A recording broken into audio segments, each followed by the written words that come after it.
नमस्कार सभी लोगों को, उत्कर्ष क्लासेस में आप सब लोगों का स्वागत है। तो देखिए, पिछला वीडियो अगर आपने देखा होगा, पिछली क्लास आपने अगर देखी होगी तो हम बात कर रहे थे वायुमंडल के बारे में। तो मैंने वायुमंडल को 3 भागों में विभाजित किया था। वायुमंडल की यहाँ पर हम चर्चा करें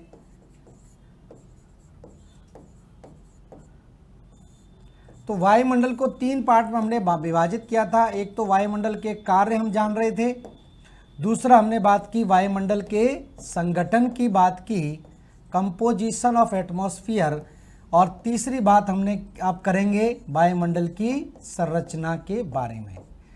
तो ये 2 पार्ट हम यहाँ पर देखिए कंप्लीट कर चुके हैं। ये 2 पार्ट हम आसानी से यहाँ पर कंप्लीट कर चुके हैं। उम्मीद है आपको समझ में भी आ गया होगा। घर बैठे सब लोग आप बढ़िया होंगे, सुरक्षित होंगे और सारी चीज़ों को कॉन्सेप्ट बेस आप देख रहेंगे। धीरे धीरे करके समझ के चलते हैं। मैं बहुत तेज़ी से नहीं करा रहा हूँ, बहुत आराम से सारी चीज़ों को करा रहा हूँ, क्योंकि अभी आपके पास बहुत समय है एग्ज़ाम की तैयारी करने के लिए। और थोड़ा सा क्या है कि चीज़ों को धीमी गति से समझना भी आसान हो जाएगा। ठीक है, तो अब हम बात करेंगे संरचना की, वायुमंडल की संरचना की। हालांकि हम पढ़ते चले आ रहे हैं बहुत पहले से ही कि किस प्रकार से वायुमंडल को विभाजित किया गया है, लेकिन थोड़ा सा एक्स्ट्रा हम जानेंगे एग्जाम के आपके पॉइंट ऑफ व्यू से, क्योंकि आरएएस और अगर आईएएस की तैयारी आप कर रहे हैं तो उसमें लेवल थोड़ा सा हाई रहता है। जो चीज़ें आपको बेसिक पता है उससे थोड़ा सा एक्स्ट्रा हम यहाँ पर जानकर चलेंगे। तो देखिए, शुरुआत कर देते हैं हम यहाँ पर टॉपिक की। इसका नाम है वायुमंडल का संरचना। तो वायुमंडल की संरचना, ठीक है। तो देखिए, वायुमंडल की संरचना की हम बात करें तो इसको 2 भागों में बांट देते हैं। 2 भागों में इसको विभाजित कर देते हैं। और वो 2 भाग कौन से होंगे? एक भाग आपका होता है तापीय विशेषता के आधार पर। तापीय विशेषता के आधार पर वर्गीकरण,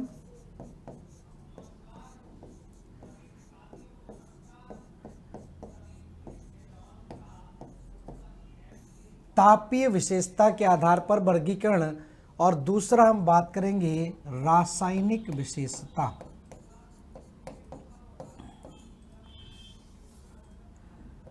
रासायनिक विशेषता के आधार पर।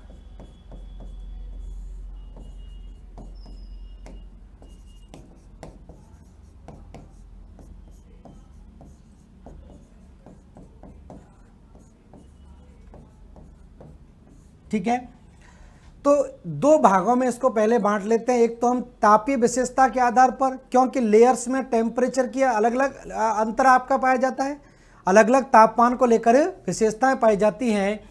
और दूसरा हम बात करेंगे किसके? रासायनिक संगठन को लेकर भी हम बात करेंगे।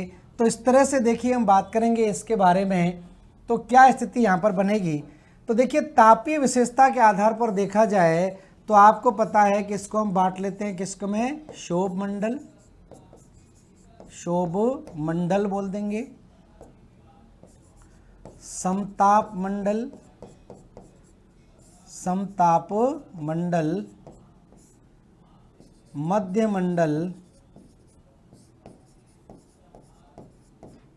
मध्य मंडल के बाद आयन मंडल, आयन मंडल के बाद हम बात करेंगे बहिर्मंडल। तो ये स्थिति बनती है किसके आधार पर? ताप के आधार पर या तापीय विशेषता के आधार पर। और अगर हम बात करें इसको रासायनिक विशेषता के आधार पर, तो इसको फर्दर 2 भागों में विभाजित कर लेते हैं। 2 भागों में इसको बांट देते हैं। एक भाग कहलाता है सममंडल, सममंडल, और दूसरा भाग कहलाता है विषम मंडल। ठीक है, तो यहाँ पर गैसों का समान मिश्रण पाया जाता है, समान रूप से पाई जाती हैं, तो इस वजह से इसको सममंडल है। और वहाँ पर गैस है विषमान रूप से पाई जाती हैं, उसको हम बोलते हैं विषम मंडल। तो आपसे सीधा एक और प्रश्न बनता है कि सममंडल में वायुमंडल की कौन कौन सी परतें आती हैं। तो सममंडल के अंदर ध्यान रखना, एक तो शोभ मंडल आ जाएगी, शोभ मंडल, दूसरा समताप मंडल, समताप मंडल, और तीसरा आ जाएगा कौन सा, मध्य मंडल, मध्य मंडल। ठीक है, क्योंकि 0 से 90 किलोमीटर की ऊंचाई तक हम माना गया है किसको, सममंडल को माना गया है, और 90 से 10,000 किलोमीटर की ऊंचाई तक माना गया है किसको, विषम मंडल को ही माना गया है। तो इसके अंदर 2 परतें आ जाएंगी बच्चों, एक कहलाएगा आयन मंडल और दूसरा कहलाता है बहिर्मंडल।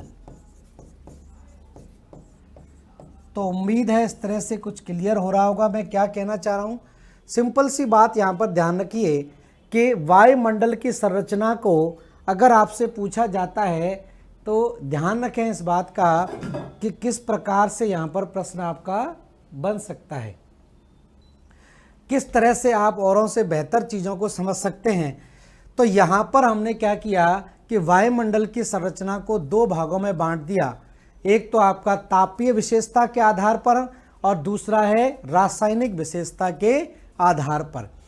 तो तापीय विशेषता के आधार पर भी वही परतें हैं जो आपकी रासायनिक विशेषता पर हैं, लेकिन यहाँ पर ये पूछा जाएगा कि सममंडल में वायुमंडल की कौन कौन सी परतें आती हैं। तो ध्यान रखना, सममंडल में वायुमंडल की 3 परतें आती हैं, शोभ मंडल, समताप मंडल और मध्य मंडल, जबकि विषम मंडल में क्या आ जाएगा, आयन मंडल और बहिर्मंडल आपका आ जाएगा।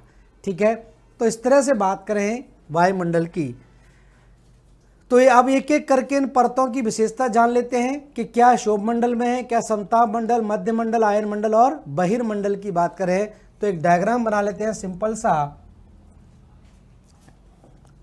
तो देखिए यहां पर मान लीजिए पृथ्वी है,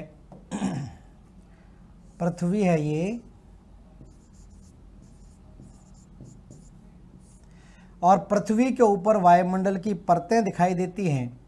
तो पृथ्वी के ऊपर वायुमंडल की परतों में जैसे यहाँ पर एक परत है, एक परत यहाँ पर है,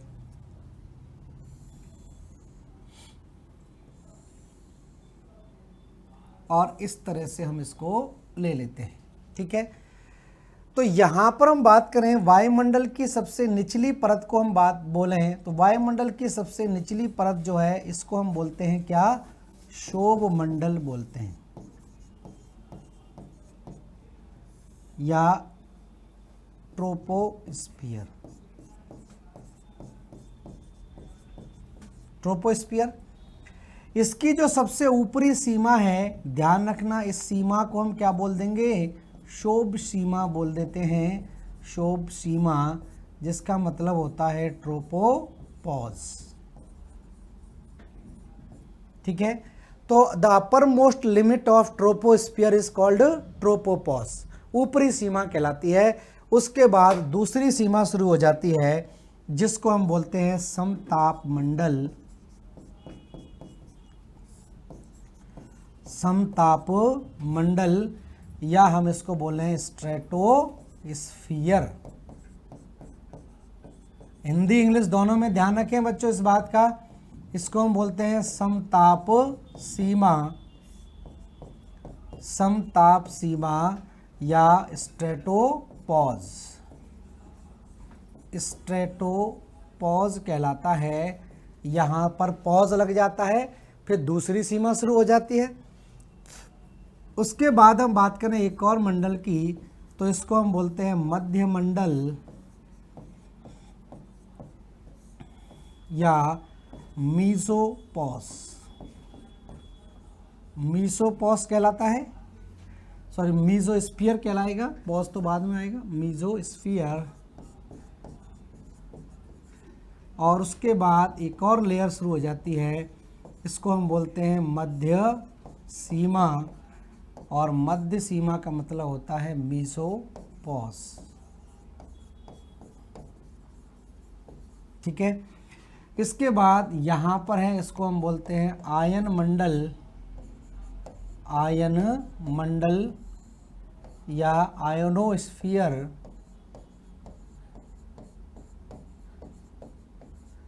इसको हम बोलते हैं आयन सीमा,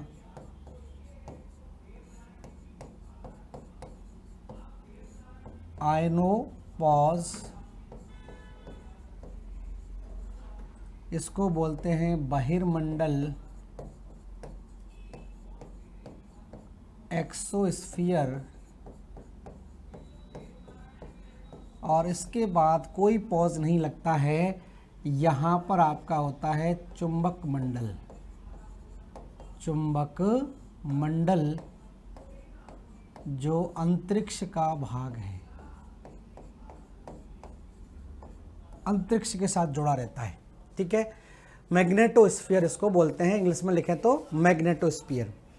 तो यहां से पृथ्वी से देखिए,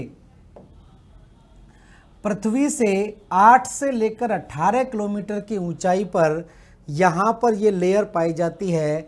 तो इसकी ऊंचाई मैं लिख दूं कितनी, 8 से लेकर 18 किलोमीटर तक। मतलब ध्रुवों पर इसकी ऊंचाई 8 किलोमीटर होती है और भूमध्य रेखा से इसकी ऊंचाई 18 किलोमीटर होती है। क्यों होती है उसको हम अभी आगे जानेंगे। 18 से लेकर 50 किलोमीटर की ऊंचाई किसकी होती है, समताप मंडल की। 50 से 80 किलोमीटर ऊंचाई किसकी होती है, मध्य सीमा की। और 80 से लेकर, ध्यान रखना, यहाँ पर 640 किलोमीटर की ऊंचाई पर मानते हैं। और इसके बाद इसकी निचली सीमा 1000 किलोमीटर है और इसकी ऊपरी सीमा 10,000 किलोमीटर है। तो बहिर्मंडल की निचली सीमा 1000 से लेकर ऊपरी सीमा 10,000 किलोमीटर तक पाई जाती है। और अगर हम बात करें इसके दो भागों की, ठीक है, तो 90 किलोमीटर तक की ऊंचाई, 90 किलोमीटर तक की ऊंचाई को हम क्या बोलते हैं, सममंडल बोलते हैं। 0 से 90 किलोमीटर की ऊंचाई सममंडल कहलाती है और 90 से 10,000 किलोमीटर की ऊंचाई विषम मंडल कहलाती है, विषम मंडल कहलाती है।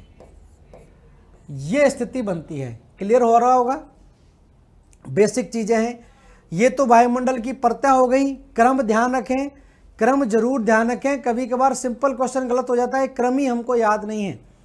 तो सबसे नीचे ध्यान रखना, शोभ मंडल है, समताप मंडल है, मध्य मंडल है, आयन मंडल है और फिर आपका बहिर्मंडल है। और उसके ऊपर मैग्नेटोस्फीयर या चुंबक मंडल आपका शुरू हो जाता है। अब देखिए, बात करें हम इस स्थिति की, तो देख रहे हैं कि यहाँ पर हम शोभ मंडल की बात करें तो इसके अंदर इन परतों की क्या क्या विशेषताएं हैं वही ध्यान रखें। शोभ मंडल की ऊपरी सीमा को शोभ सीमा बोलते हैं, समताप मंडल की ऊपरी सीमा को समताप सीमा, मध्य मंडल की ऊपरी सीमा मध्य सीमा, आयन मंडल की ऊपरी सीमा आयन सीमा। और बहिर्मंडल जुड़ा रहता है किसके साथ, अंतरिक्ष के साथ जुड़ा रहता है, तो उसके ऊपर कोई सीमा नहीं होती है। ठीक है, अब यहाँ पर देखें, ये वायुमंडल की सबसे नज़दीकी परत है, पृथ्वी की सबसे, वायुमंडल की सबसे निचली परत है। तो सिंपल सी बात है, सबसे ज़्यादा गैसों का मिश्रण यहीं पाया जाएगा। अगर समस्त गैसों के द्रव्यमान को देखा जाए तो लगभग 75% द्रव्यमान किस भाग में मौजूद है, शोभ मंडल में ही मौजूद है। तो सबसे ज़्यादा गैसों का मिश्रण यहीं पर पाया जाता है। और इसकी विशेषता एक और ये है कि ध्यान यहाँ पर केवल आपको ये रखना है कि यहाँ पर normal lapse rate of temperature काम करती है, तापमान की सामान्य ह्रास दर यहाँ पर काम करती है। मतलब जैसे जैसे पृथ्वी से हम ऊपर जाते हैं तो तापमान क्या होता है, घटने लगता है। और तापमान घटकर यहाँ कितना हो जाता है, -50 डिग्री सेंटीग्रेड तक हो जाता है। मतलब भूमध्य रेखा के ऊपर -50 तक और ध्रुवों पर तो -80 डिग्री सेंटीग्रेड तक तापमान इस लेयर का पाया जाता है। ठीक है, ये एक तो ध्यान रखना है, तापमान की सामान्य ह्रास दर काम करती है, गैसों का सर्वाधिक मिश्रण पाया जाता है, भारी भारी गैसें यहीं पर पाई जाएगी भाई, जैसे कार्बन डाइऑक्साइड है, मीथेन है, ये सारी की सारी गैसें क्या हैं, भारी गैसों के रूप में जानी जाती हैं। तो यहाँ पर सारी भारी गैसों की मात्रा, भारी भारी गैसें जो है वो वायुमंडल की इसी लेयर में आपकी पाई जाती हैं। अगली चीज मैंने बताया कि सबसे ज्यादा जलवाष्प जो है वो अधिकतम कितनी ऊंचाई तक पाया जाता है, 90% जलवाष्प की मात्रा मैंने आपको बताई थी 8 किलोमीटर तक ही है। तो इसी लेयर में सारी की सारी मौसमी घटनाएं भी इसी लेयर में होगी। तो समस्त मौसमी घटनाएं, चाहे वो बादल बनना है, चाहे वो संघनन है, चाहे वो बर्षण है, चाहे वो वाष्पीकरण है, चाहे वो तड़ित झंझावत है, चाहे वो पाला है, चाहे वो तुषार है, तो ये सारी की सारी प्रक्रिया कोहरा है, ठीक है। ये समस्त जल वायुमंडल की जो आपकी मौसमी घटनाएं किसमें होती हैं, इसी भाग के अंदर होती हैं। तो यहाँ ध्यान रखना, समस्त मौसमी घटनाएं भी इसी के अंदर होती हैं। और इसकी अगर ऊपरी परत पर चले जाएं तो इसकी जो सबसे ऊपरी सीमा है, जिसको क्षोभ सीमा बोलते हैं, तो क्षोभ सीमा पर अत्यंत तीव्र गति से चलने वाली पवनें पाई जाती हैं, जिनको हम बोलते हैं क्या, जेट स्ट्रीम्स बोलते हैं। तो ये भी प्रश्न आपका पूछा जाता है कि जेट धाराएं कहाँ पर पाई जाती हैं, या जेट धाराएं वायुमंडल की कौन सी परत में पाई जाती हैं। तो ध्यान रखना, क्षोभ मंडल की ऊपरी परत या क्षोभ सीमा पर ये पाई जाती हैं, ठीक है। तो ये स्थिति ध्यान रखनी है इसके बारे में। दोबारा से रिपीट कर दूं, क्षोभ मंडल में 3-4 विशेषताएं आपको ध्यान रखनी है। पहली चीज, तापमान की सामान्य ह्रास दर काम करती है, और तापमान की सामान्य ह्रास दर आप जानते होंगे, जैसे जैसे हम ऊपर की तरफ जाते हैं, 1000 मीटर की ऊंचाई पर चले जाते हैं तो 6.5 डिग्री सेंटीग्रेड तापमान में कमी आ जाती है, ठीक है। या 165 मीटर की ऊंचाई पर चले जाते हैं तो 1 डिग्री सेंटीग्रेड तापमान घट जाता है। इस दर को हम बोलते हैं तापमान की सामान्य ह्रास दर। तो तापमान की सामान्य ह्रास दर किस मंडल में काम करती है, तो ये मंडल आपका है क्षोभ मंडल। दूसरी चीज ध्यान रखें, इसकी ऊंचाई ध्रुवों पर कितनी होती है, 8 किलोमीटर, भूमध्य रेखा पर कितनी होती है, 18 किलोमीटर। तो इसकी औसत ऊंचाई आपसे पूछी जाएगी। तो यहीं पर कन्फ्यूजन या आप कुछ लोगों के दिमाग में आ भी रहा होगा कि हमने तो इसकी ऊंचाई 13 किलोमीटर पड़ी है। तो ध्यान रखना, 18 और 8 को जोड़ दो, 18 और 8 को जोड़ के 2 से भाग दे दो, तो इसकी औसत ऊंचाई कितनी आ जाएगी, 13 किलोमीटर आ जाएगी। तो ध्यान रखना क्षोभ मंडल की औसत ऊंचाई कितनी है, 13 किलोमीटर है। सर्वाधिक ऊंचाई कहाँ पर है, भूमध्य रेखा पर है। क्यों है, क्योंकि ये क्या है, इसको संवहन मंडल भी बोलते हैं। धरातल पर गैसें गर्म होती हैं, गर्म होने के बाद ऊपर की तरफ उठेगी, तो जहां पर ज्यादा तापमान होगा वहां पर गैसें ज्यादा ऊंचाई पर पाई जाएंगी, और जहां तापमान कम होगा वहां गैसें कम ऊंचाई पर पाई जाएंगी। तो सिंपल सी बात है, भूमध्य रेखा पर साल भर तापमान ज़्यादा रहता है तो गैसें संवहनित होकर ऊपर जमा हो जाएंगी। तो भूमध्य रेखा पर इसकी ऊंचाई ज़्यादा है, जबकि ध्रुवों की ओर जाते हैं तो ऊंचाई कम होती चली जाती है, क्योंकि तापमान कम होता चला जाता है। अब क्षोभ मंडल जो है इसको 2 भागों में बांटा गया है। 1 किलोमीटर से लेकर 3 किलोमीटर के बीच में, या 0 से 3 किलोमीटर, इसको हम बोलते हैं घर्षण परत। इसको क्या बोलते हैं, फ्रिक्शन लेयर बोलते हैं, क्योंकि धरातल पर इसी भाग में सबसे ज़्यादा क्या चलती हैं, पवनें चलती हैं। तो पवनों के कारण क्या होगा, घर्षण पैदा होगा। और 3 किलोमीटर से ऊपर चले जाओ तो यहाँ पर चक्रवात, प्रतिचक्रवात जैसी घटना आपकी पाई जाती है। तो 2 भागों में भी इसको बांट देते हैं, ठीक है। दूसरी चीज, समस्त मौसमी घटना यहीं पर होती हैं, चाहे वो बादल बनना हो, चाहे वो बिजली कड़कना हो, चाहे वो तड़ित झंझावत हो, चाहे वो आपका कोहरा हो, चाहे वो पाला हो, चाहे वो बाष्पीकरण हो, चाहे वो संघनन हो।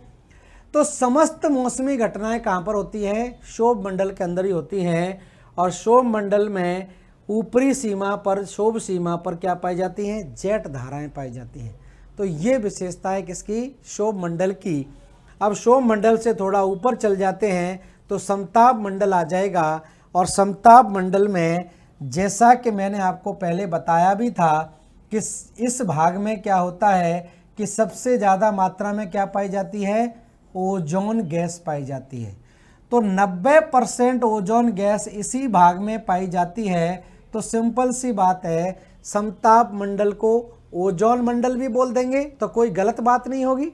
तो समताप मंडल ध्यान रखना ओजोन मंडल भी कहलाता है। और इसकी एक और विशेषता है, यहाँ पर तापमान की सामान्य ह्रास दर काम नहीं करती है।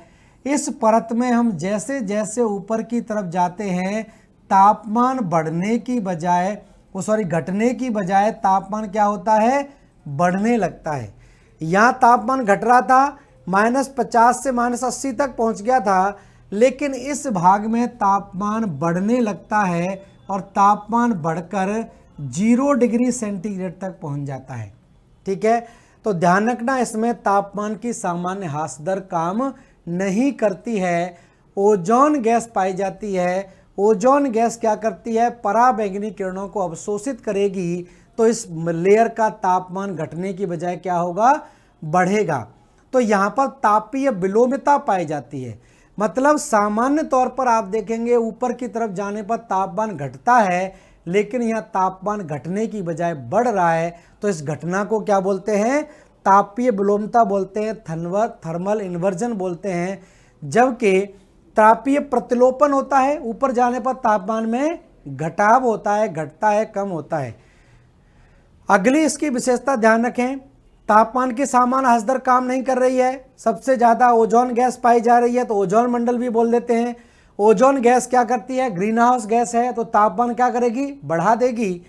अगली चीज़, यहाँ पर कोई मौसमी घटना नहीं पाई जाती, और जब कोई मौसमी घटना नहीं पाई जाएगी तो ये परत पूरी तरह से कैसी होगी, एक शांत लेयर होगी, बिल्कुल काम लेयर होगी। तो जब शांत लेयर होगी तो जेट और हवाई जहाज के उड़ने के लिए सबसे अनुकूल दशाएं बनती हैं। तो ध्यान रखना, ये एक शांत परत होने के कारण यहाँ पर जेट और हवाई जहाज उड़ना पसंद भी करते हैं। तो ये भी प्रश्न पूछा जाता है कि जेट और हवाई जहाज वायुमंडल की किस परत में उड़ना पसंद करते हैं बच्चों। तो ये परत आपकी कौन सी होगी, समताप मंडल होगी। ठीक है, समताप सीमा तक पहुंचते पहुंचते तापमान कितना हो गया, 0 डिग्री सेंटीग्रेड हो गया। तो 2-3 विशेषताएं इस परत की आपको याद रखनी है। अब थोड़ा सा और ऊपर की तरफ हम खिसक जाएं तो यहाँ से ऊपर जाएंगे तो मध्य मंडल में प्रवेश कर जाएंगे। और मध्य मंडल की क्या विशेषता है कि मध्य मंडल में जैसे जैसे ऊपर की तरफ जाते हैं तो तापमान बढ़ने की बजाय क्या होगा, घटने लगता है। बहुत इंपॉर्टेंट पॉइंट है, ध्यान रखना। एरो में बता दिया हूँ, या नीचे ऊपर नीचे। ठीक है, तो तापमान जैसे जैसे ऊपर जा रहे हैं तापमान बढ़ने की बजाय क्या हो रहा है, घट रहा है। और तापमान यहाँ पर घटकर ऊपरी सीमा तक पहुँचते पहुँचते कितना हो जाता है, -100 डिग्री सेंटीग्रेड पहुँच जाता है। और -100 डिग्री सेंटीग्रेड तापमान वायुमंडल की किसी भी परत का नहीं होता। तो आपसे प्रश्न ये पूछा जाएगा कि वायुमंडल की सबसे ठंडी परत कौन सी है, तो बेझिझक आप लगा देना, वायुमंडल की सबसे ठंडी परत कहलाती है कोल्डेस्ट लेयर ऑफ एटमॉस्फेयर। तो वायुमंडल की सबसे ठंडी परत कहलाती है मध्य मंडल। अब मध्य मंडल की यहाँ पर हम बात करें तो मध्य मंडल में आप देखेंगे ऊपर से, कल हम बात कर रहे थे पिछली क्लास में हम बात कर रहे थे उल्का पिंड की घटना की। तो उल्का पिंड की घटना जब खुले आसमान में आप देखते हो तो चमकीली चीज नीचे गिरती हुई दिखाई देती है, उसी को हम बोलते हैं उल्का पिंड की घटना या शूटिंग स्टार। तो वो उल्का पिंड की घटना आपको किस मंडल में दिखाई देती है, तो ये मंडल कौन सा है, मध्य मंडल ही है। तो मध्य मंडल में क्या है, उल्का पिंड की घटना है। मतलब जो उल्का पिंड अंतरिक्ष इसमें पृथ्वी के वायुमंडल में प्रवेश करते हैं वो मध्य मंडल में घर्षण के कारण जलकर नष्ट हो जाते हैं। तो उल्का पिंड आपके नष्ट हो जाते हैं कहाँ पर, घर्षण के कारण इस भाग में उल्का पिंड नष्ट हो जाते हैं। उसके बाद हम बात करें इसके और ऊपर की, तो मध्य मंडल के बाद आपका कौन सा आता है, आयन मंडल आता है। और आयन मंडल की क्या विशेषता है कि आयन मंडल आपको पता होगा, इसका नाम ही आयन मंडल क्यों पड़ा है, क्योंकि यहाँ पर सभी गैसों के क्या होते हैं, आयंस पाए जाते हैं। तो गैसों के आयंस की अधिकता होती है। यहाँ तक गैसें क्या थी, अपने अणु की फॉर्म में थी, यहाँ पर गैसें अपने मॉलिक्यूल की फॉर्म में आती हैं। लेकिन जैसे जैसे आप ऊपर जाएंगे गैसें टूट जाती हैं और टूटकर क्या होगी, आणविक फॉर्म में कन्वर्ट हो जाएगी, आयंस की फॉर्म में कन्वर्ट हो जाएगी और आयन की फॉर्म में कन्वर्ट होगी। तो यहाँ पर सभी प्रकार के गैसों के आयंस पाए जाते हैं। इसके कारण इस मंडल को हम आयन मंडल बोल देते हैं, आयनोस्फीयर बोलते हैं। ठीक है, तो यहाँ पर सभी प्रकार की गैसों के क्या हैं, आयन पाए जा रहे हैं। इसके कारण इसका नाम क्या हो गया, आयन मंडल। ठीक है, अब ये काफ़ी बड़ी लेयर है, 80 से 640 किलोमीटर तक है। तो पहली चीज़ तो ये जान लीजिए कि इस लेयर में जैसे जैसे ऊपर की तरफ जाते हैं तो तापमान घटेगा या बढ़ेगा। तो सिंपल सी बात है, आयंस का मतलब क्या होता है, चार्ज्ड पार्टिकल होता है, आवेशित कण होते हैं। और ये आवेशित कण, अगर ये आवेशित कण क्या होंगे, सौर विकिरण यहाँ पर पड़ेगा तो सौर विकिरण के कारण ये आवेशित क्या होंगे, चार्ज हो जाएंगे, सौर विकिरण को अवशोषित कर लेंगे। तो यहाँ पर तापमान में तेजी से वृद्धि होती है। इसीलिए आयन मंडल को ताप मंडल भी कहा जाता है। तो आयन मंडल को क्या बोलते हैं, ताप मंडल भी बोलते हैं। बच्चों ये बात भी आपको ध्यान रखनी है। तो यहाँ पर आयन मंडल ताप मंडल कहलाता है, क्योंकि यहाँ पर तापमान ऊपर की तरफ जाने पर बढ़ जाता है और बढ़कर कितना हो जाता है, 1000 से लेकर 1400 डिग्री सेंटीग्रेड तक पहुँच जाता है। ठीक है, एक तो ये इसकी विशेषता है। दूसरी इसकी विशेषता आपको ये ध्यान रखनी है कि इस मंडल में एक चमकदार घटना होती है। ये मैं आपको बता भी चुका हूँ, जब सौर विकिरण इस भाग में प्रवेश करता है तो यहाँ पर एक चमकदार घटना होती है। इस चमकदार घटना को क्या बोलते हैं, अरोरा की घटना बोलते हैं। और मैंने बताया था कि अरोरा की घटना ध्रुवों से दिखाई देती है। उत्तरी ध्रुव पर इसको अरोरा बोरेलिस बोलते हैं, जबकि दक्षिणी ध्रुव पर इसको अरोरा ऑस्ट्रेलिस के नाम से जाना जाता है। तो उत्तरी ध्रुव पर इसको अरोरा बोरेलिस और दक्षिणी ध्रुव पर इसको अरोरा ऑस्ट्रेलिस बोलते हैं। तो इसके बारे में भी हम यहाँ पर बात करेंगे। अरोरा की घटना कहाँ होती है, आयन मंडल के अंदर ही होती है।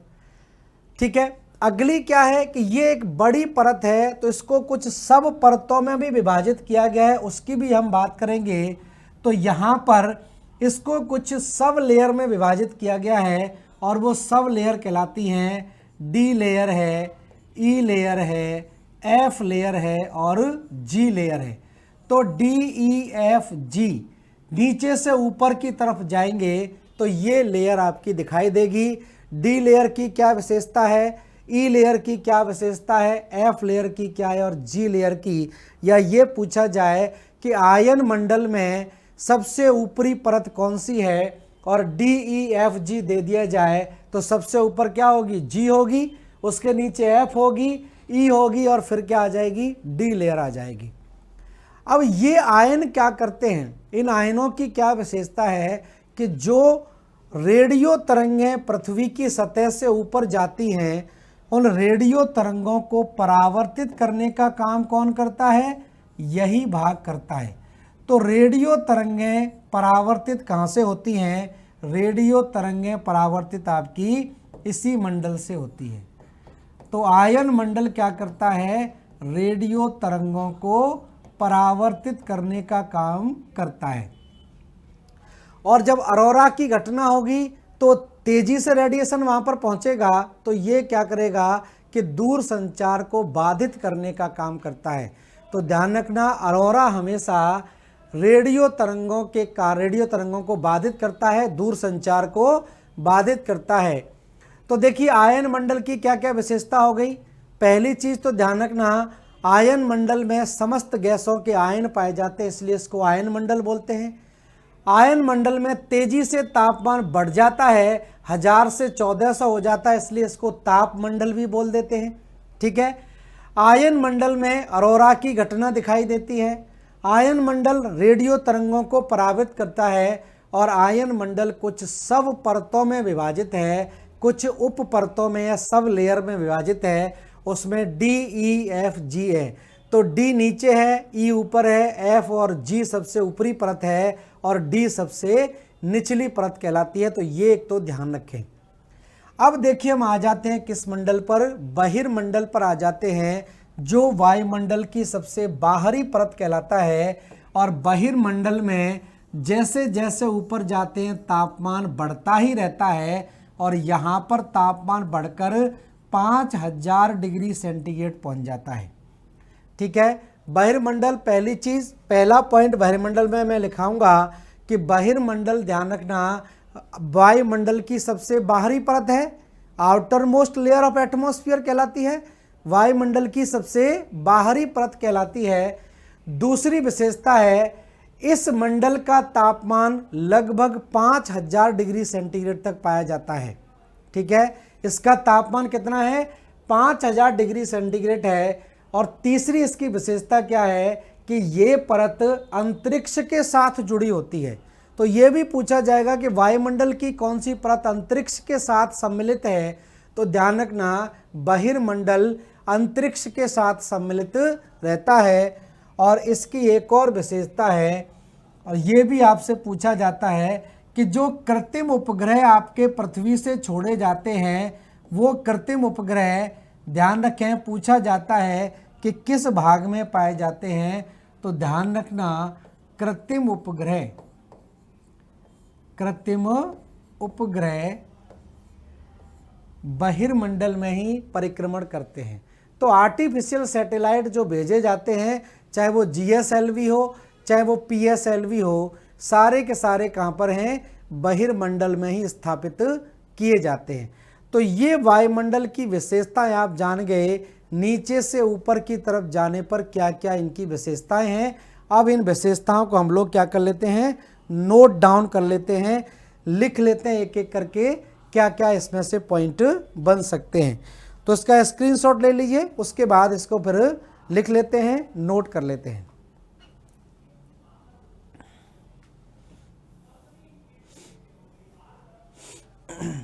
ठीक है। तो सबसे पहले हम लिख लेते हैं, वायुमंडल की संरचना की बात करें तो सबसे पहले लिख लीजिए, ये हम क्या बात कर रहे हैं? तापीय विशेषता के आधार पर। तो या ऐसे लिखिए, तापीय विशेषता के आधार पर।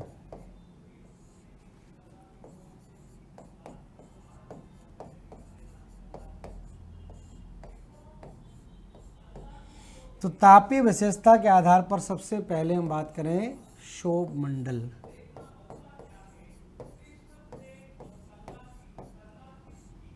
ठीक है। और क्षोभ मंडल को हम बोलते हैं ट्रोपोस्फियर। ठीक है। और क्षोभ मंडल में हम लिख लें सबसे पहला, क्षोभ मंडल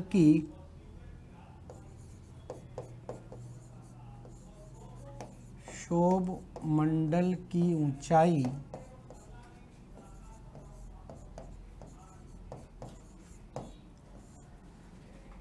भूमध्य रेखा पर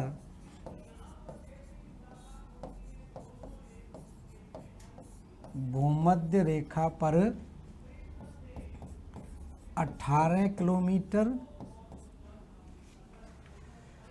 तथा ध्रुवों पर 8 किलोमीटर तक होती है। 8 किलोमीटर तक होती है। तो भूमध्य रेखा पर 18 और ध्रुवों पर कितनी होती है? 8। क्यों? क्योंकि धरती गर्म होगी, वायु गर्म होगी, तो वायु क्या होगी? संवहनी तरंगों में कन्वर्ट हो जाएगी। संवहनी तरंगों के कारण वायु का तापमान ऊपर तक होगा। तो सिंपल सी बात है, ध्यान रखना यहाँ पर ऐसी स्थिति बनती है, ये स्थिति बनती है। ठीक है, तो यहाँ पर ये मान लीजिए भूमध्य रेखा है, भूमध्य रेखा, और ये क्या है, ध्रुव। तो भूमध्य रेखा पर वायु गर्म होकर ज़्यादा ऊंचाई पर स्थापित हो जाएगी। तो यहाँ पर वायुमंडल की ऊंचाई ध्यान रखना कितनी हो जाती है, 18 किलोमीटर तक हो जाती है। ठीक है, जबकि ध्रुवों की तरफ हम जाएंगे तो वायु भारी हो जाएगी और भारी होकर नीचे तक स्थापित रहेगी। तो ये कितनी हो जाएगी, 8 किलोमीटर तक रहती है। तो भूमध्य रेखा पर क्यों ऐसा है, क्योंकि यहाँ पर तापमान ज़्यादा है, और तापमान ज़्यादा होगा, वायु गर्म होगी तो ज़्यादा ऊंचाई पर स्थापित हो जाएगी, और यहाँ तापमान क्या होता है, कम रहता है। ठीक है, तो ये ध्यान रखें। पहला पॉइंट उम्मीद है क्लियर हो गया होगा कि क्षोभ मंडल की ऊंचाई क्यों भूमध्य रेखा पर ज़्यादा होती है और क्यों ध्रुवों पर कम होती है। इसका क्या कारण है कि पवनों का संवहन यहाँ ज़्यादा ऊंचाई तक होता है, क्योंकि यहाँ तापमान ज़्यादा रहता है। ठीक है, अगला पॉइंट लिख लेते हैं। क्षोभ मंडल,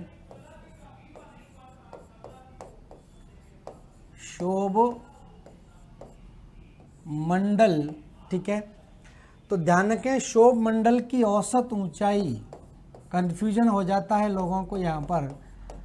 औसत ऊंचाई, औसत निकालना तो जानते होंगे, औसत ऊंचाई कितनी होती है, 13 किलोमीटर होती है।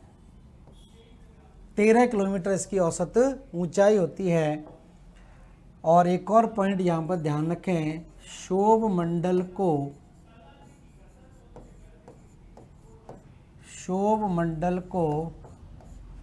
संवहन मंडल,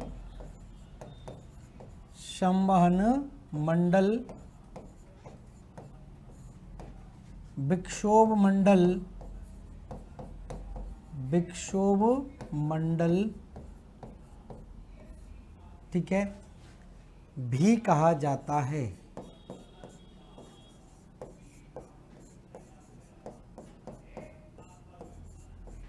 ठीक है, तो इसको संवहन मंडल, क्योंकि पवनों का यहाँ पर क्या होता है, संवहन ज़्यादा मात्रा में होता है, तो इसके कारण इसको संवहन मंडल, परिवर्तन मंडल या क्षोभ मंडल भी इसको बोल देते हैं। तो विक्षोभ मंडल, या एक और यहाँ पर लिख लें परिवर्तन मंडल, तो और भी कई नामों से इसको जाना जाता है। ठीक है, ये ध्यान रखें एक पॉइंट। इसके अलावा नेक्स्ट लिख लें यहाँ पर,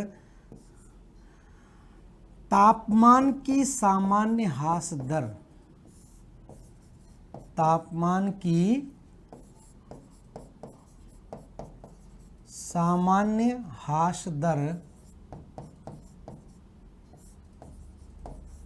तापमान की सामान्य ह्रास दर ध्यान रखना क्षोभ मंडल में कार्य करती है, क्षोभ मंडल में ही कार्य करती है।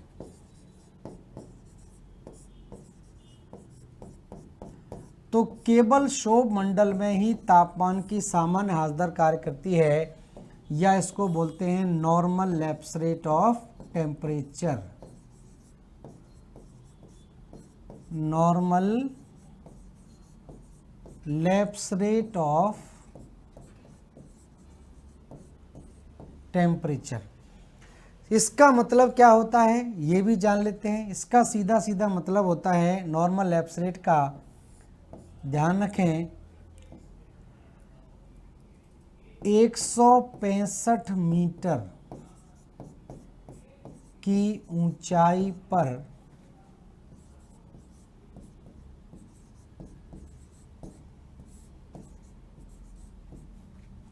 1 डिग्री सेंटीग्रेड तापमान घटना या 1000 मीटर की ऊंचाई पर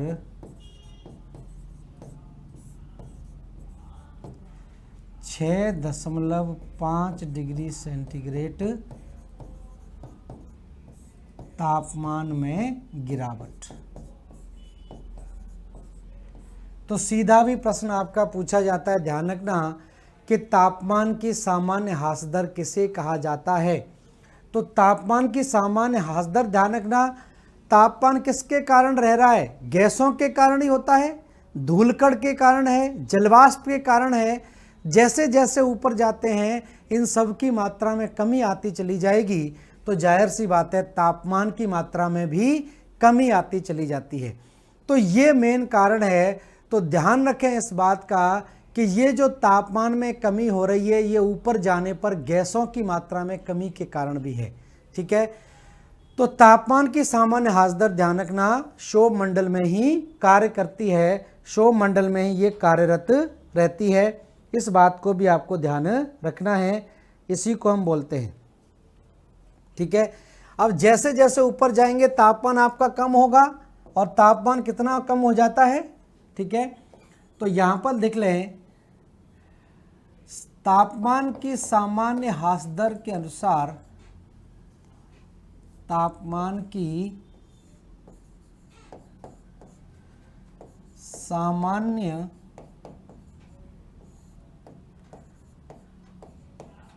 ह्रास दर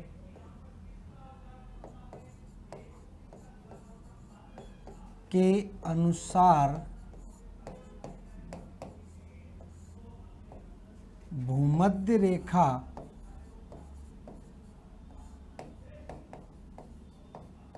भूमध्य रेखा के ऊपर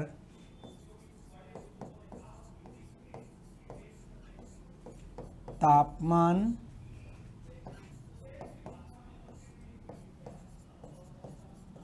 घटकर -50 डिग्री सेंटीग्रेड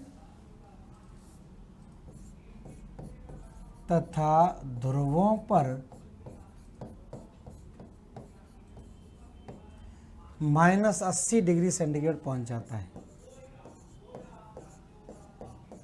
तक पहुंच जाता है। ठीक है, तो -50 से लेकर -80 डिग्री सेंटीग्रेड तक है। सिंपल सी बात है, जैसे ये मान लीजिए पृथ्वी है, ये भूमध्य रेखा है और ये ध्रुव है। ठीक है, तो ध्रुवों पर वायुमंडल कहाँ पर फैला है? यहाँ तक है। ध्रुवों पर वायुमंडल इस तरह से है और भूमध्य रेखा पर ये इस तरह से है।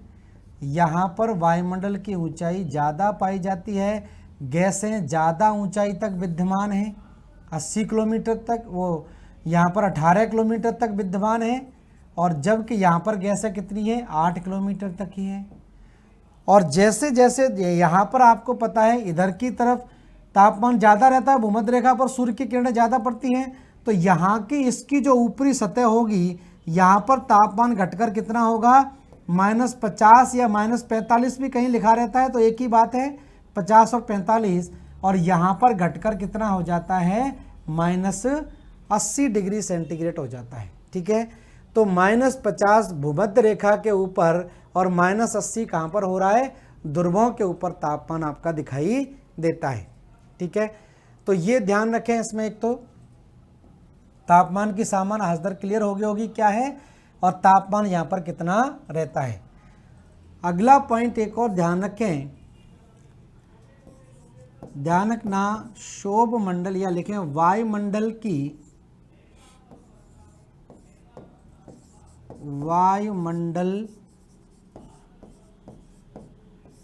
की समस्त गैसों के द्रव्यमान का 75% भाग केवल क्षोभ मंडल में पाया जाता है। क्षोभ मंडल में पाया जाता है।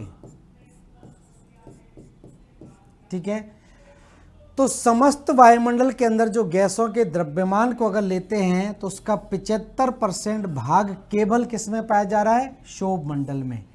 क्यों पाया जा रहा है? कि ये वायुमंडल की सबसे निचली परत है और यहाँ पर जितनी भी भारी भारी गैसें हैं, पृथ्वी के आकर्षण बल के कारण पृथ्वी पर क्या लग रहा है? गुरुत्वाकर्षण बल। तो पृथ्वी जो गुरुत्वाकर्षण बल लगाती है, उस गुरुत्वाकर्षण बल के कारण जितनी भी भारी गैसें हैं वो नीचे पाई जाएगी और हल्की गैसें कहाँ पाई जाएगी? ऊपर की तरफ पाई जाएगी। तो ध्यान रखना 75% भाग आपका इसी भाग में, आपका द्रव्यमान इसी भाग में दिखाई देता है। ठीक है, नेक्स्ट हम बात करें आगे, अगला पॉइंट लिख लेना। जल वाष्प का 90% भाग 8 किलोमीटर की ऊंचाई तक पाया जाता है। 8 किलोमीटर की ऊंचाई तक पाया जाता है।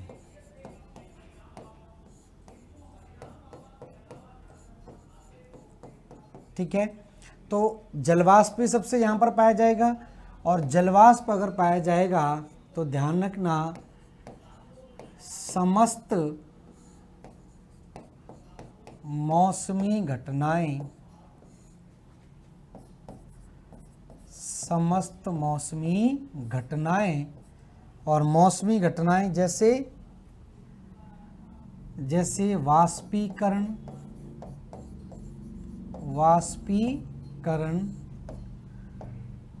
संघनन, वर्षण,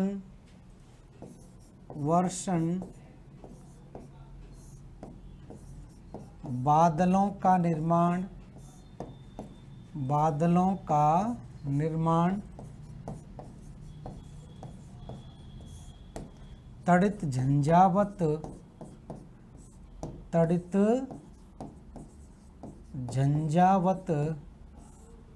ठीक है, पाला, कोहरा इत्यादि। ठीक है, ध्यान रखना क्षोभ मंडल में ही होती है, क्षोभ मंडल में पाई जाती हैं।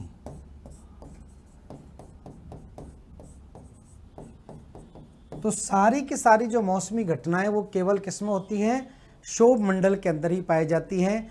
ये सारी की सारी मौसमी घटनाएं हैं और भी इसके साथ आप ऐड कर सकते हैं कौन कौन सी मौसमी घटनाएं आप देखने को मिलती हैं। ठीक है, नेक्स्ट एक चीज और यहां पर जान लेते हैं। अब जो क्षोभ मंडल की सबसे ऊपरी सीमा है जिसको हम क्षोभ सीमा बोलते हैं, तो क्षोभ सीमा पर अगर आप देखें तो क्षोभ सीमा पर क्या होता है? जेट धाराएं पाई जाती हैं, जेट स्ट्रीम। ठीक है, तो ध्यान रखना क्षोभ सीमा पर अत्यंत तीव्र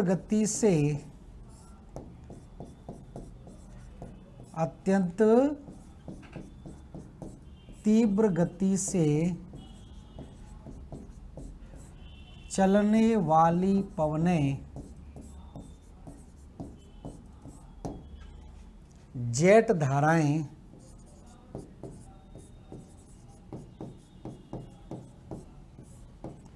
या जेट स्ट्रीम्स पाई जाती हैं। तो ये भी आपसे पूछा जाता है कि जेट धाराएं कहाँ पर पाई जाती है, तो ये ध्यान रखना क्षोभ सीमा पर ही पाई जाती है। अब जेट धारा इनका नाम क्यों पड़ा? ऐसा नहीं है कि ये तेज गति से चलती है इसी वजह से इसको जेट धारा नाम पड़ा। जेट धारा नाम इसका पड़ा दूसरे विश्व युद्ध के दौरान।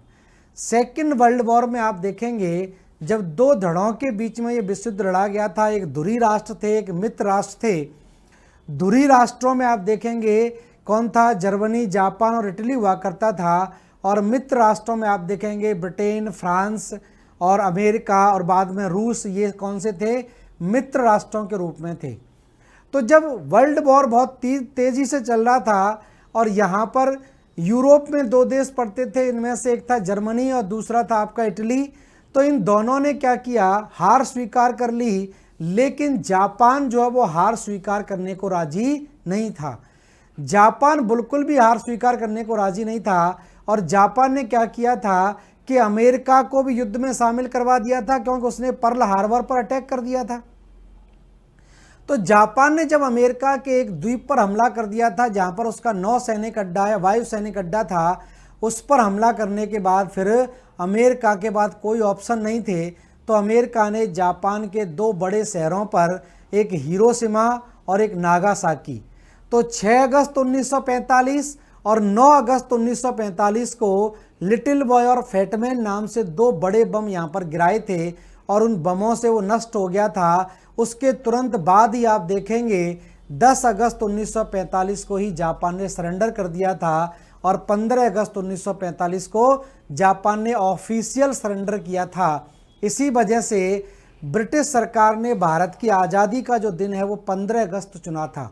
15 अगस्त चुना था क्योंकि 15 अगस्त को विश्व के उस समय के सबसे ताकतवर देश को झुकने पर मजबूर किया था, घुटने टेकने पर या आत्मसमर्पण के लिए मजबूर किया गया था।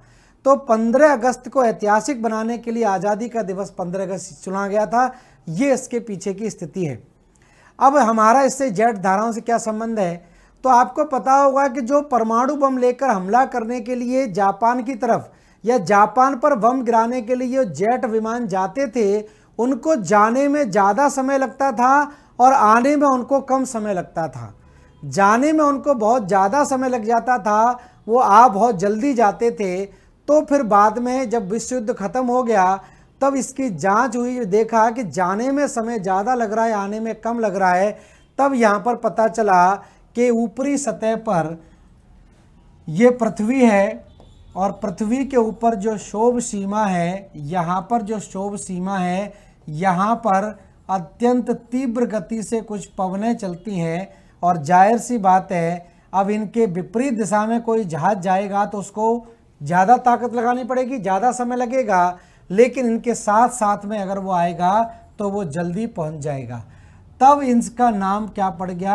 जेट धाराएं इनका नाम पड़ा। तो जेट धारा नाम पड़ने के पीछे की ये स्थिति है, इसलिए इनको हम क्या बोलते हैं? जेट धाराएं बोल देते हैं। तो जेट धाराएं ध्यान रखना कहाँ पाई जाती हैं? क्षोभ सीमा पर ही पाई जाती हैं। तो क्षोभ सीमा पर दिखाई देती हैं जेट धाराएं, जो भूपृष्ठ से लगभग 8 से लेकर 13 किलोमीटर की ऊंचाई पर सामान्य तौर पर देखी जाती है। अब देखिए बात करें, हम इसकी बात कर रहे हैं क्षोभ मंडल की। तो क्षोभ मंडल को दो भागों में बांट देते हैं। क्षोभ मंडल को दो भागों में बांट देते हैं, दो परतों में इसको विभाजित कर लेते हैं। एक कहलाती है, इसको बोलते हैं हम घर्षण निचली परत और एक ऊपरी परत।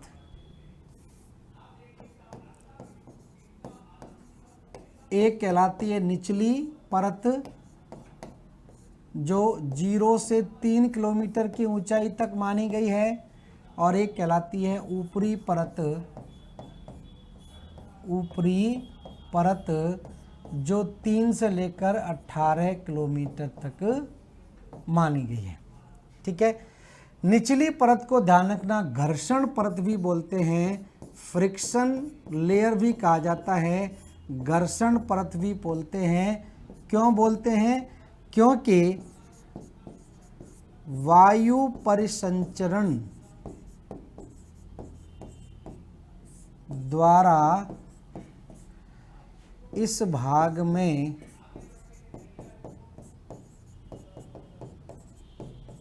घर्षण होता है। तो सबसे ज़्यादा वायु परिसंचरण इसी भाग में होता है, आंधी तूफान यहीं पर आएगा। लेकिन अगर हम बात करें ऊपरी परत की, तो ये जो परत है, इस परत के अंदर हम देखेंगे तो ऊपरी वायु परिसंचरण, ऊपरी वायु परिसंचरण जैसे जेट धाराएं वगैरह, ऊपरी वायु परिसंचरण, चक्रवात और प्रतिचक्रवात जैसी घटनाएं पाई जाती हैं। तो चक्रवात और प्रतिचक्रवात जैसी स्थिति यहाँ पर बनती है। तो ये स्थिति ध्यान रखें किससे संबंधित है, ये आपकी कहलाती है क्षोभ मंडल से संबंधित है। तो ये स्थिति हम जान गए किसके बारे में, क्षोभ मंडल के बारे में। तो देखिए यहाँ से हमने शुरुआत की थी, ठीक है, यहाँ से हमने शुरुआत की थी कि वायुमंडल की संरचना को किस तरह से हम विभाजित करेंगे। तो एक तो तापीय विशेषता के आधार पर और दूसरा रासायनिक विशेषता के आधार पर। तो तापीय विशेषता के आधार पर तो सामान्य पड़ते हैं, लेकिन रासायनिक विशेषता के आधार पर पूछा जाए तो सम मंडल में क्षोभ मंडल, समताप मंडल और मध्य मंडल आ जाता है, और विषम मंडल में आयन मंडल और बहिर्मंडल आपका आ जाएगा। फिर मैंने आपको सारी की सारी वायुमंडल की परतों की विशेषताएं आपको बताई थी। तो इसको डायग्राम के थ्रू भी आप समझ सकते हैं और नॉर्मल तरीके से वैसे भी समझा जा सकता है। एक एक लेयर की मैंने विशेषताएं आपको बताई। अभी हमने बात की केवल किसकी, विस्तार से बात की क्षोभ मंडल की। तो क्षोभ मंडल की ऊंचाई आप जान गए भूमध्य रेखा पर 18 किलोमीटर और ध्रुवों पर ये कितनी होती है, 8 किलोमीटर होती है। क्यों होती है, क्योंकि यहाँ तापमान ज़्यादा है तो वायु संवहनित होकर ऊपर की तरफ इकट्ठी होती है, तो यहाँ पर इसकी ऊंचाई ज़्यादा है। और यहाँ तापमान कम होता है, भारी होती हैं तो गैसें नीचे पाई जाती हैं। फिर हमने क्षोभ मंडल की औसत ऊंचाई की बात करी। तो औसत ऊंचाई इसकी ध्यान रखें कितनी होती है, 13 किलोमीटर। और क्षोभ मंडल में सबसे ज़्यादा गैसों का संवहन होता है, संवहन मंडल भी, विक्षोभ मंडल भी, और ध्यान रखना परिवर्तन मंडल भी इसको कहा जाता है, क्योंकि जगह जगह पर इसमें लेयर में क्या होता है, अलग अलग परिवर्तन दिखाई देते हैं। ठीक है, ये ध्यान रखना है। और दूसरी ध्यान रखना, इसमें तापीय प्रतिलोपन भी होता है। तापीय प्रतिलोपन की घटना भी इसके अंदर होती है। Normal lapse rate of temperature मैंने आपको बताई। तो इसमें क्या होता है कि जैसे जैसे ऊपर की तरफ जाते हैं तापमान में कमी आती चली जाती है, जिसको हम बोलते हैं तापमान की सामान्य ह्रास दर। उसके बाद हमने बात की किस प्रकार से इसका द्रव्यमान है, कुछ और फैक्ट हमने जाने, कितना तापमान रहता है, कौन कौन सी मौसमी घटनाएं इसके अंदर होती हैं। तो 8 किलोमीटर की ऊंचाई तक जलवाष्प पाया जाता है और इसी के कारण समस्त मौसमी घटनाएं यहाँ पर होती हैं। और उसके बाद फिर हमने बात की थी इसके क्षोभ मंडल की ऊपरी और निचली परत की। ठीक है, तो अभी इतना ही रहने देते हैं, इसको नेक्स्ट क्लास में हम आगे कंटिन्यू करेंगे, बाकी परतों की विशेषताओं के बारे में भी जानेंगे। तो सभी लोगों को जुड़ने के लिए धन्यवाद। नमस्कार सभी लोगों को।